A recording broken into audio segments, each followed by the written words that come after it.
propose de regarder, on revient un petit peu en arrière.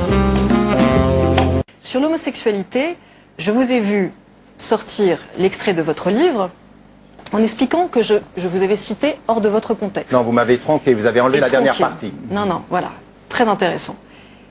Il faut savoir quand même qu'on ne peut pas citer une page entière d'un livre. Mais non. Ce que j'ai fait dans mon livre... Attendez, vous citez la conclusion d'une réflexion quand même. Non, non, non, ce n'était pas votre conclusion, justement. J'ai cité la partie de la phrase, Tariq Ramadan, à laquelle vous vous associez.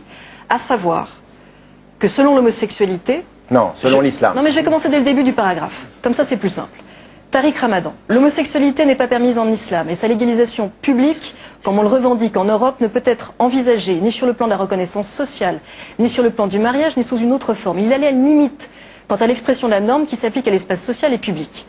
Le débat sur l'homosexualité est complexe et dans mon livre, j'explique que vous avez un discours sur l'homosexualité. Non, non, je ne veux pas savoir ce qu'il y a dans votre livre. Finissez, parce que vous mélangez tout. Terminez. Non, je ne mélange rien du tout, justement. Mais oui, mais ça c'est très bien, c'est très habile. Vous arrêtez la citation, vous la commentez. Le débat sur l'homosexualité est complexe et il met en présence, en tout cas, deux conceptions de l'homme. Pour l'islam, et vous êtes là pour parler sur l'islam. Pour l'islam. Mais pourquoi vous commentez? Citez. L'homosexualité. Vous faites du commentaire. Oui, bien sûr, je fais du commentaire. Non, je ne veux pas citer. Les gens sont suffisamment intelligents pour savoir. Non, non, mais il faut vous citer dans son contexte, justement. Pour l'islam, je mets le contexte. Mais le contexte, c'est le livre. Laissez-le, les gens, ils vont le lire. L'homosexualité n'est pas naturelle et elle sort de la voie et des normes de la réalisation des êtres humains devant Dieu. Ce comportement révèle une perturbation, un dysfonctionnement, un déséquilibre. Il ne s'agit pas de développer un discours de rejet, de condamnation de ces malades, entre guillemets, qui nous entourent. Certains musulmans savants, moins savants, parlent de la sorte et je ne m'associe pas à ce discours. Voilà, ça vous le citez pas. Qu'est-ce que je fais? Et je vais finir, non, parce que je vais vous citer jusqu'au bout. Qu'est-ce que je fais sur ce paragraphe?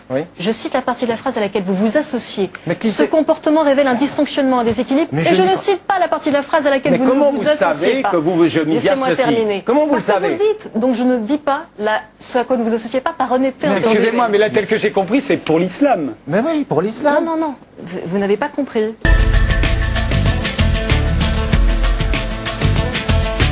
Pour l'islam, l'homosexualité n'est pas naturelle et elle sort de la voie et des normes de la réalisation des êtres humains devant Dieu. Ce comportement révèle une perturbation, un dysfonctionnement, un déséquilibre. Il ne s'agit pas de développer un discours de rejet, de condamnation de ces malades, entre guillemets, qui nous entourent. Certains musulmans savants, moins savants, parlent de la sorte et je ne m'associe pas à ce discours. Voilà, ça vous le citez pas.